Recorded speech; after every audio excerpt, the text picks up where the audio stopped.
ကျိုမိုရဲ့တစ်ချုပ်ခါ2ယောက်စာမပြိုင်တော့60 gram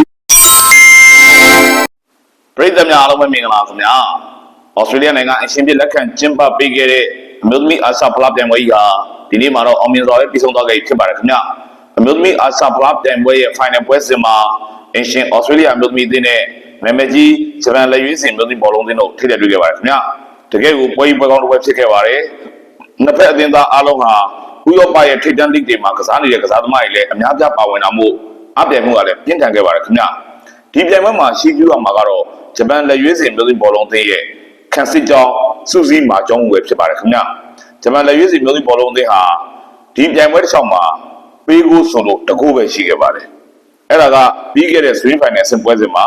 တောင်ကိုရီးယားကို4ဂိုးတကူနဲ့နိုင်တဲ့ပွဲစဉ်မှာတောင်ကိုရီးယားကိုပေးလိုက်ရတဲ့တကူပဲဖြစ်ပါတယ်ခင်ဗျာကျန်တဲ့ပွဲအားလုံးမှာဂျပန်လက်ရွေးစင်မျိုးသမီးဘောလုံးအသင်းကဂိုးမပေးရဘဲနဲ့ပြိုင်ဘက်တွေကိုအနိုင်ရအောင်ပြနိုင်ခဲ့ပါတယ်ခင်ဗျာ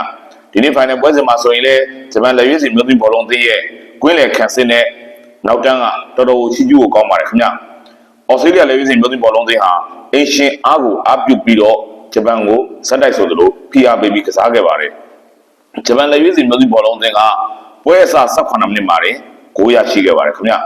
ဒီဂိုးကိုဟီမာနိုကသွင်းယူပေးခဲ့တာဖြစ်ပါတယ်ဟီမာနိုဟာရှက်ဆီကနေစပါစီကိုအငှားလာအောင်ကစားနေတဲ့ကစားသမားလေးဖြစ်ပါတယ်ခင်ဗျ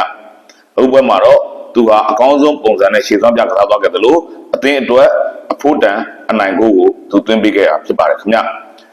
ဩစတြေးလျဟာဒုတိယအိမ်မှာဆိုရင်ကွင်းလယ်ကနေတွဲလုံးနေတဲ့တစ်ဆင့်တိုက်စစ်ကိုပံ့ပိုးပြီးတော့ထိုးဖောက်တယ်တောင်ပန်တွေကနေထိုးဖောက်တိုက်စစ်စင်တယ်ဒါတွေကိုဂျပန်ခံစစ်က